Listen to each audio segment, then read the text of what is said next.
Sejam muito bem-vindos a mais um episódio do Etnomídia.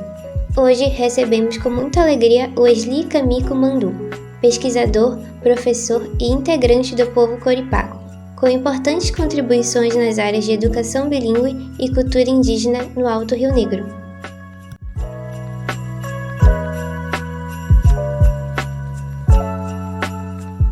Para começar, o senhor pertence ao povo Coripaco. E gostaria que o senhor falasse, para quem está ouvindo pela primeira vez, quem são o povo Coripaco. Então, primeiramente, gostaria de agradecer, pelo convite, através do Etnopet. Desde quando começou, recebi com muita alegria de receber o convite, Então, em primeiro lugar, Curipaca é um povo indígena, localizado na região do Alto Rio Negro. É um povo indígena que fica muito isolado, geograficamente, devido às inúmeras cachoeiras que dificulta o transporte da chegada do pessoal de São Gabriel, que é uma cidade que fica que pertence a essa região dos Curipaco, né? Então, o povo Curipaco, na verdade, são minorias do lado brasileiro, né? No total, a gente temos 1.300 pessoas que pertencem ao povo Curipaco. A maior parte do nosso povo fica no lado da Colômbia e também da Venezuela. O senhor poderia descrever em uma palavra o seu povo? Eu poderia colocar povo guerreiro, mesmo estando isolado, mas continua firme e forte, defendendo território, continua aqui no território, sobrevivendo mesmo com a dificuldade, mas a gente continua dentro do nosso território, que é território ancestral, deixado pelos nossos avós. Então, por isso, eu considero um povo guerreiro. E como que funciona a vida, a convivência dentro da comunidade Coripaca? A relação entre as famílias, as atividades de rotina, como funciona? Tá certo. Dentro da comunidade, a gente funciona já um pouco diferente, do que os nossos avós, que viviam há mais de 70 anos atrás, quando começou a chegar os não indígenas, através dos missionários, padres salesianos, e começou a mudar a nossa rotina, Começamos a perceber, através dele, através da introdução da educação, através da introdução da saúde, da biomedicina, que hoje é saúde indígena, e começamos também a mudar a rotina, Hoje, a gente vive de acordo com os planejamentos da escola e da comunidade, né? Por exemplo, uma criança, ou nós também, a gente acorda cedo, Muitas das vezes, os nossos pais acordam 3 horas da madrugada, para ir para a pescaria, Para quê? Para que ele possa conseguir o meio alimentação, para poder alimentar a sua família, Enquanto a mulher também acorda muito cedo para poder preparar o mingau para alimentar os seus filhos, Então esse é o costume que a gente vem levando até hoje, continua, Mas infelizmente, com a influência da tecnologia, também vem mudando um pouco, As crianças não acordam mais cedo devido a essa tecnologia.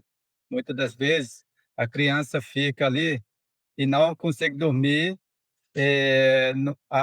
na hora adequada, que poderia ser a partir de 9 ou 10 horas da noite. E fica acordado até 11h30, que antes não era assim, Isso que vem mudando.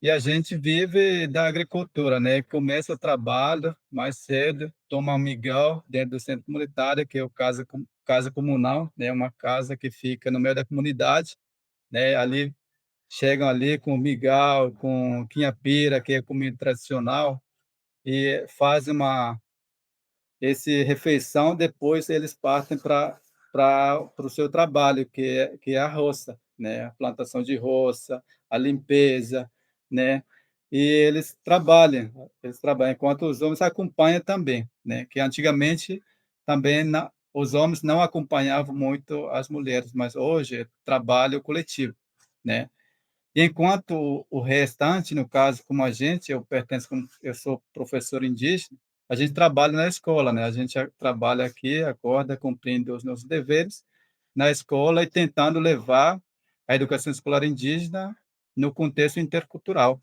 né? Trabalhando os conhecimentos indígenas, bem como conhecimento não indígena, que é científico, né?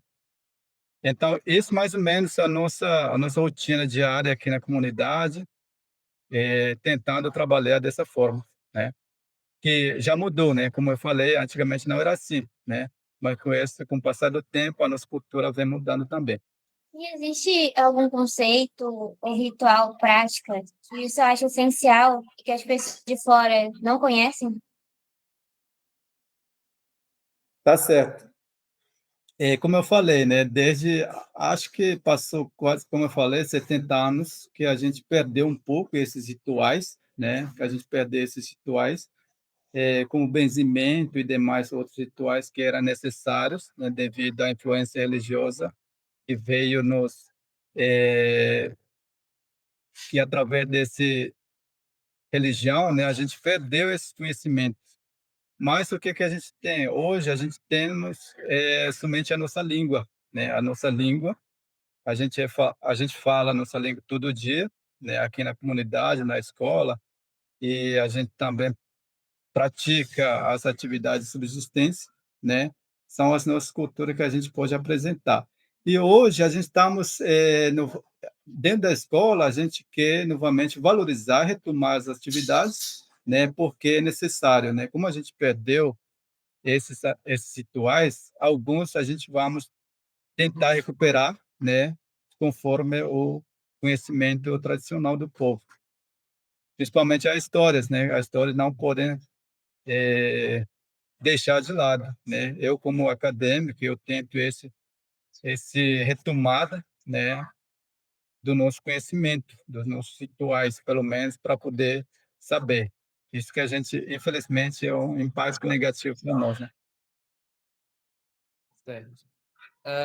Antes de a gente ir para a nossa próxima pergunta, eu fiquei curioso com algo que o senhor trouxe, que no caso sobre o impacto da tecnologia. Teve algum outro impacto dentro da comunidade? Tá certo. Então, o impacto da tecnologia, sabemos que a tecnologia traz pontos positivos, né? Pontos negativos também. Então, o que a gente vê, né, hoje, acho que cada família já tem um dispositivo, né, que é celular. E com a influência, com a chegada da Starlink, da rede Starlink, acredito que aqui na comunidade é minoria que não tem a Starlink. Todos, maioria já tem, né? Isso vem impactando, como eu falei, a tecnologia devido à falta de conscientização, né? Sabemos que a tecnologia traz também vantagem, né? Que hoje alguns já conseguem estudar, alguns povos Curipaco conseguem estudar, né? Dentro da internet, pesquisar, né? Que antes não era assim, né? Então isso também vem fortalecendo a nossa cultura, né? E hoje, no ano passado, a gente começou a perceber que cada vez mais um impacto positivo, no caso, as redes sociais, né, demonstrando a nossa cultura, né, que existe o povo Curipaca, que vive aqui na região, muito distante da cidade, e a gente tenta demonstrar através dos nossos jovens, né, que estão utilizando as redes sociais para poder publicar essas questões culturais do povo Curipaca. Os povos das regiões, eles convivem muito entre si. Como os coripacos eles se relacionam com os barés, Paniuá, Tucuia, Dizana e os outros povos vizinhos? Tá bom. Começando desde o início, o povo Curipaco era isolado, como eu falei, né? O povo era isolado, né? O povo que vivia distante era considerado como inimigo, né? há mais de 200 anos atrás que foi assim, né? Houve uma guerra entre os tribais, né? Cada um com seus territórios, né? Mas hoje a gente vê que a gente estamos unindo, né? O povo Curipá começou a perceber que precisa unir junto com os demais povos para que a gente possa lutar em prol do nosso território. Hoje a gente vê, nós usamos o pronome nós, né? Nós, povos indígenas, significa que a gente está tudo junto, né? A gente pertence a- dentro desse coletivo indígena. Pode ser Baré, pode ser Tucano, pode ser demais outras pessoas indígenas da região do Alto Rio Negro, bem como da região da Amazônia. Então, a gente entende que a gente precisa estar juntos, né? Junto com os demais povos. A gente não tem mais aquela relação conflituosa que era antigamente, como acontecia antigamente dos nossos ancestrais, né? O senhor pode contar um pouco sobre como foi crescer no Alto do Rio Negro? Quais são as suas primeiras lembranças que vêm? As lembranças de como crescer Sim. aqui, né? Tá. Eu, particularmente, eu nasci aqui do lado da Colômbia, né? Do lado da Colômbia, uma comunidade que fica próxima da comunidade, mas que já é do território da Colômbia, que antes não sabia, né? Mas com o tempo, já com a escolaridade, que eu consegui perceber que eu nasci no lado da Colômbia, na aldeia que pertence à Colômbia, né? Que a minha mãe era de lá, né? O meu pai era daqui, né? Mas como os nossos, dentro da nossa cultura, temos as normas, né, que a gente precisa obedecer, né? O meu pai pertencia de uma outro clã, né, e a minha mãe outra clã. Então eles se casaram, né? E começaram. E eu nasci de lá e comecei a perceber que, na verdade, eu cresci na roça, né? Na roça. É porque, na maioria das vezes, eles ficavam na roça, né, bem longe da comunidade aqui. A gente vivia mais na roça para fazer a farinha, beiju, essas coisas. Depois a gente retornar para a comunidade, né? Então a gente vivia dessa forma, né? Na pescaria, junto com meu pai, eu acompanhava ele na pescaria, né? Até hoje eu continuo levando essas práticas socioculturais, né? Que a gente pratica todo dia, né? Então, mais ou menos essas lembranças que fica até hoje continua, né? Continua praticando esse meio de subsistência. Que das práticas que vocês tinham de antigamente, o que vocês carregam até hoje é os meios de subsistência. Sim, até hoje a gente continua com os meios de subsistência, né? Que são as práticas, né? Porque aqui na comunidade a gente tem que fazer, tem que continuar com essas práticas, né? Senão a gente não consegue viver dentro de uma comunidade, né? Você tem que trabalhar para poder ter alimentos no seu dia a dia. Tem algum mito, história, ensinamento que você sempre lembra quando está fazendo as suas pesquisas ou estudando sobre a comunidade? Dentro da minha pesquisa, eu coloquei que em cada região, dentro do nosso território, existe um guerreiro, né? Um guerreiro aqui na nossa região, o clã que eu pertenço, que é Kumada, né? Existia um guerreiro ancestral, que para eles era um guerreiro que protegia os territórios, né? O nome dele era o Waidame, né? Como esse tempo era conflitoso, né? Até hoje continua na memória do povo. E o senhor poderia nos contar aí de que forma ocorre a transmissão do conhecimento entre as gerações do IPACA? O conhecimento é transmitido através da prática, né? Dentro da prática, dentro do seu cotidiano, dentro das suas casas, né? Dentro dentro do trabalho comunitário, né? Ou dentro da própria família, porque tem os conhecimentos que são proibidos em relação às meninas. em relação ao homem, né, que a gente leva esse conhecimento principalmente com cuidado com o corpo, né, para não adoecer futuramente, né, esse conhecimento que a gente leva, continua praticando, né, para que a gente possa viver de forma harmônica, né, dentro da comunidade. Ok. Dado isso, quem foram as pessoas mais importantes para a sua formação dentro da comunidade? As pessoas mais importantes são meus avós, né? São meus avós que passaram esse conhecimento para poder continuar, para poder saber viver dentro da sociedade indígena, bem como sociedade não indígena também. Não, são os meus avós, e depois vem a família também, que é o meu pai, a minha mãe, né, que passaram esse conhecimento, né, e a gente leva. Mas não é só isso, né? A gente aprende com outras pessoas também, né? Na comunidade, o mais idoso, né? O conhecedor das histórias, né? A gente aprende. E com o passar do tempo também aprende com outras etnias, como Tucano, Baniwa e demais outros povos do Rio Negro. A gente também aprende porque, na verdade, a gente éramos, não somos o único vamos supor assim, o único raça, né? A gente aprende com todo mundo assim, no decorrer do tempo.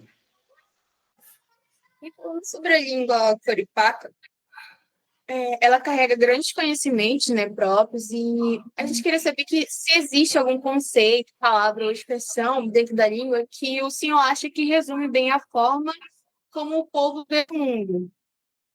Tá certo. Olha, dentro da minha pesquisa, pela minha análise, pelo que venho observando e analisando aqui na comunidade, realmente o que o que nós, povo Coripaco, junto com os Banil, a gente define uma palavra que a gente designamos como nome, né, do povo, que é Medzeniaco, né? O que significa? Isso significa que a gente nasce falando a nossa língua, né? Só que essa denominação já é um pouco recente, né? A gente não consegue mais recuperar a nossa denominação que foi deixada pelos nossos ancestrais, porque o Curipaco já deixado pelos evangélicos, né, que chegaram aqui. Bem, e a gente queria saber como o senhor enxerga a presença da língua na sua identidade. A língua aqui é muito forte, né? A gente continua praticando o tempo todo, né, nas nossas comunidades, na nossa casa, né, junto com os filhos. Isso é muito importante, né, pois verificamos que alguns povos, eles não conseguem mais falar a sua língua, né? E hoje a gente percebe que o que ficou forte aqui é a nossa língua, né? Maior parte a gente usa essa língua para comunicar, né? Até nas redes sociais agora a gente escreva na nossa língua e no trabalho também a gente escreva na nossa língua. Isso significa que a gente estamos valorizando a nossa língua. Puxando outro assunto, o senhor foi o primeiro curipaco no programa de pós-graduação em Sociedade e Cultura na Amazônia. E como foi chegar até esse espaço? Você sente algum tipo de responsabilidade com seu primeiro curipaco no programa? Para chegar no programa de pós-graduação em Sociedade e Cultura na Amazônia, esse era o meu sonho, né? Desde quando cursei a licenciatura indígena, que é ofertado pela UFAM, pela própria UFAM, né? Pelo que vi, o trabalho dentro da licenciatura indígena não conseguiu aprofundar o meu pensamento, o estudo. É necessário que poderia aprofundar dentro do programa de mestrado, né? Por isso que depois que eu cursei a licenciatura indígena, eu continuei estudando, né? Lendo, procurando informação, com os nossos parentes indígenas que já cursam mestrado ou que já concluíram mestrado, né, de como que a gente entra dentro de um programa de mestrado, né. Então, a partir de lá que eu comecei a ver a realidade também, mediante a elaboração de um projeto de pesquisa, né, falando dos desafios da organização social que vemos sofrendo aqui na comunidade, né, e participei dessa seleção, né, por isso que parece que naquele tempo, muitos indígenas ou muitos meus parentes me ajudaram, né, para poder chegar, né, a própria os próprios parentes que já estão no curso de mestrado, em outros programas, né. Isso foi importante para mim, para poder chegar. E hoje, eh, pela minha análise, a gente precisa continuar, né, a gente precisa continuar estudando, elevando nossa realidade, né, compartilhando os conhecimentos, indígenas, não indígenas, né, participando nos debates. Isso é fundamental para que a gente fortaleça a nossa forma de ver o mundo, né. Em algum momento o senhor pensou que esse não poderia ser o seu lugar? Pensou em desistir? Sim, já foi muito desafiador, né, porque para nós indígenas é um pouco desafiador, porque requer outras questões acadêmicas, né, que a gente enfrenta. Por exemplo, a língua portuguesa, a própria língua portuguesa, para poder escrever é um pouco difícil, né, para poder expressar o seu pensamento, isso que dificulta para nós, né, mas mesmo assim a gente acaba, querendo desistir, mas a gente segue firme, né, para poder, terminar esse curso, porque na verdade, é uma luta, né, uma luta comunitária, uma luta dos povos indígenas que sejam reconhecidos no meio acadêmico. O senhor diria que esses foram um dos maiores desafios para o senhor? Quais foram os maiores desafios nesse percurso? E como que o senhor conseguiu lidar com eles? Os maiores desafios é o que eu falei, né, a questão da língua, porque não é fácil você, falar outra língua que não seja sua, né, que não seja a sua língua materna, né, e a escrita também. Isso foi o maior desafio, até que eu coloquei dentro do meu memorial, né, que está dentro da minha dissertação, né, os maiores desafios, né, bem como a mudar de comunidade para a cidade, né. Isso não é fácil de você a pessoa que mora igual como eu, que mora na aldeia indígena, onde não precisa de dinheiro, alguma coisa, ou um local para você viver, e muda para a cidade, aí muda completamente. Você tem que adaptar, né, a forma de viver dentro da sociedade não indígena, né. Isso foi o maior desafio para mim. E na sua visão, como é ser um pesquisador dentro da UFAM? Ser pesquisador da UFAM é muito gratificante, né, pois acaba percebendo a nossa realidade, né, a nossa realidade de outra forma, né. Não é como a forma que você, viu antigamente, mas ao terminar, ser considerado como pesquisador, você vê uma leitura da realidade que é fundamental para os povos indígenas, né, pois acaba você vai ser uma referência e acaba ajudando as demais pessoas, a própria comunidade, as lideranças, os professores, que é que isso é fundamental, né, para levar esse conhecimento. Isso é muito importante, ser pesquisador, né, bem como o apoio dos professores da universidade, né, que ajudam a gente para poder se formar como pesquisador, né, isso é muito importante, né. E hoje, o senhor sente que a universidade está preparada para acolher estudantes indígenas? Eu acho que já está preparada, né, conforme pelo que vi hoje, a gente vê as universidades federais, não só as universidades federais, mas demais outras universidades estaduais também, eles continuam para que nós, povos indígenas, consigamos também ser reconhecidos, né, como pesquisador, como acadêmico. Isso é muito importante para nós, porque a gente vê que a academia, o conhecimento, é uma luta, como se fosse uma luta para poder lutar pelos nossos direitos básicos, principalmente na questão do território, o conhecimento ancestral, né? A valorização desse conhecimento é muito importante. Isso que é fundamental, né? E como você percebe a recepção dos não indígenas na UFAM?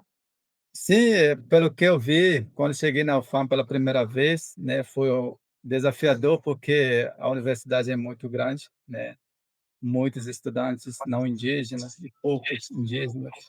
A gente vê o desafio, né, mas eles recebem bem a gente, né, principalmente os professores do programa, né, os professores que trabalham, né, porque eles entendem bem, eu acho que entendem bem a relação dos povos indígenas, principalmente os antropólogos, né, filósofos e demais professores e demais alunos também, porque compartilhar conhecimento é muito importante, né? Isso é válido para todo mundo, né? Tanto indígena e não indígena, né? Então, um pouco sobre sua pesquisa. Você está pesquisando sobre a liderança política indígena entre os Curipacos. E ela traz reflexões muito ricas e a gente gostaria de saber o que motivou o senhor a estudar esse tema. Segundo a minha análise aqui, né, no tempo que eu ingressei dentro do programa, né, o que levou para fazer essa pesquisa foi a realidade, né? Como eu falei, a nossa realidade aqui na comunidade mudou bastante, né? As lideranças hoje, a gente vê que tem vários tipos de lideranças, né? Que começa desde as lideranças comunitárias, né? Lideranças dentro do movimento indígena, e, ao mesmo tempo, o professor também considera liderança, né? Isso que eu tento colocar e trazer essa temática para que a gente possa verificar como que é a relação hoje, relação entre esses atores, né? Pois cada uma dessas lideranças tem seus papéis, né? E muitas das vezes outras também querem ser lideranças, mas não são reconhecidos como se dentro da comunidade, né? Dentro da comunidade ou própria dentro da instituição, né? Muitas das vezes a influência que a gente vem sofrendo também precisa ser reconhecido, né? Mas que na verdade não precisa, né? Com povos indígenas, a gente vive aqui na comunidade e somos autônomos na questão de líderes, né? Isso, com essa pesquisa, eu percebi que a gente perdeu muito também o reconhecimento da população, né, do povo, pois a gente passou para uma outra forma de organização social, né? A gente perdeu a nossa forma de organização social ancestral, né? Isso que a gente temos que colocar para poder entender de que forma que a gente vamos recuperar, né? E de que forma que a gente vamos hoje levar esse conhecimento para as novas lideranças que vão levar a nossa sociedade para frente, né? Então foi fundamental analisar essa questão para poder entender a questão do nosso povo, a nossa relação com o Estado também, o Estado brasileiro, né? As organizações representativas, né? Isso que eu tento colocar dentro do meu trabalho. E o senhor tem capítulos, textos e apresentações sobre os temas do povo Coripaco. E quando o senhor escreve ou pesquisa sobre o seu povo, qual história, ensinamento ou visão o senhor sempre tenta colocar de alguma forma naquilo que o senhor escreve? Sim, eu tento colocar a história do povo Curipaco, né, que antes, como eu falei, éramos minoria e vivíamos dentro da floresta e muitas das vezes a gente não éramos a gente via muito na floresta, né, os nossos ancestrais, né, porque naquele tempo houve muita perseguição, né, por parte dos colonizadores, que há mais de 300 anos atrás, né, isso que eu tento colocar para poder entender a nossa história, porque hoje, os jovens de hoje não conseguem entender de que forma que a gente veio até viver na comunidade atualmente, porque antes éramos minoria, né? Somente algumas famílias que existiam, né? Aqui na região do Içama, minorias comunidades que tinha naquele tempo, né? Vivia mais no mato, escondidos, né? Porque naquele tempo houve, como eu falei, aqueles conflitos interétnicos, né? Nós vimos que um dos temas abordados em seus trabalhos é a educação bilíngue. E como se enxerga o papel da língua, do português e da língua coripaca na formação das crianças e na continuidade da cultura? Hoje a gente vê que as crianças, diferente do meu tempo, são mais rápidas de conhecer outra língua, né? Como eu falei, devido às tecnologias. Né? Hoje a gente vê que as crianças já começam falando também a língua portuguesa, que antes não era assim, né? Mas devido às tecnologias, isso vem ajudando também a comunidade de uma forma, né? Isso, enquanto aqui na comunidade, principalmente os pais, as mães, continuam falando na língua materna, né? Que é o Coripaca. E a tecnologia chegou para ajudar a entender o português, né? Isso vem ajudando também a questão do bilinguismo dentro da escola indígena. E hoje, olhando para o território, para a comunidade, o que o senhor sente que está mais urgente de ser fortalecido ou valorizado dentro da cultura Coripá? Como eu falei, o nosso ritual, infelizmente, a gente perdeu há mais de 70 anos atrás, o ritual que era o pudário, né? Um ofertório para ofertar uma pessoa que vem de forma. Essa era a forma de organização do povo, né? E a gente perdeu, infelizmente. E também os rituais de iniciação, poucos eles praticam. Isso vem impactando também a questão da saúde, né? Pois esses rituais ajudavam muito o corpo de uma pessoa, né? Quando a gente perde esses rituais, a gente sofre com as doenças, né? Isso que eu percebi devido a a, devido às religiões, né? E a gente perdeu esse conhecimento. Hoje a gente somos vulneráveis, muito vulneráveis à relação da doença, pois não temos mais aqueles conhecimentos onde era repassado esse conhecimento com cuidado com o corpo, né? Isso que a gente precisa fortalecer, né? Bom, o senhor tem algo importante sobre o povo Coripaco que o senhor sente que não foi falado ainda? Povo Curipaco, hoje, como eu falei, devido a essa distância geográfica, a gente não consegue acessar, a gente não consegue chegar, acessar as universidades, né? Isso é um desafio para nós, já que estamos aqui no, muito longe da cidade, né? Para poder chegar de São Gabriel, você gasta uma semana descendo e na volta uma semana também, né? Isso é muito custoso, né?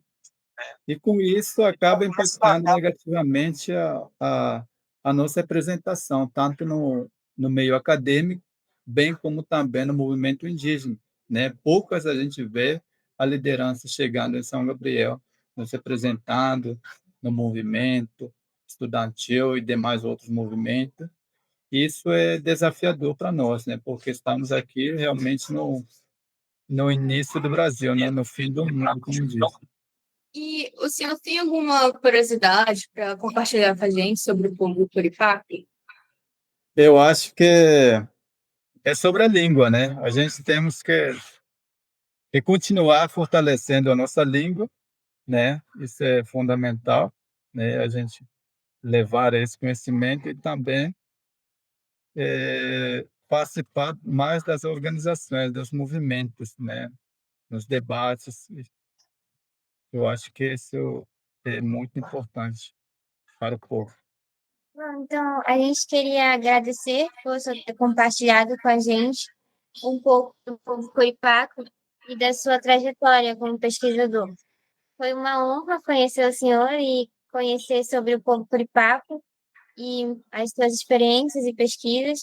E para finalizar, a gente gostaria que o senhor deixasse uma mensagem para os jovens Coripaco que estão possivelmente mais futuramente escutando. Para os povos Coripaco, o eu quero colocar aqui que a gente continua, né? A gente continua levando os conhecimentos, né? Esses dois conhecimentos de forma intercultural, né? Tanto no conhecimento indígena e conhecimento não indígena, né? Esses conhecimentos são fundamentais para a nossa sobrevivência, né? Aqui dentro do nosso território, para o conhecimento não indígena também é muito fundamental. Isso é a mensagem que eu coloco aqui para os povos Curipaca. Obrigada. Muito obrigada pelo seu tempo disponibilizado. Tá bom, eu que agradeço, né? Agradeço muito pelo convite. Os alunos aqui estão assistindo aqui na sala, então eles estão aqui muito ativos, né, no debate, na discussão, e a gente espera que continue, né? Isso é fundamental, questão de conversa, questão de informações é muito importante para nós. Muito obrigado novamente por ter aceitado o nosso convite. A gente só tem a agradecer mesmo. Tá bom, Importante para a obrigado comunidade. mais uma vez. Quem sabe vocês vão chegar aqui no nosso território. Vai ser muito gratificante para poder receber vocês.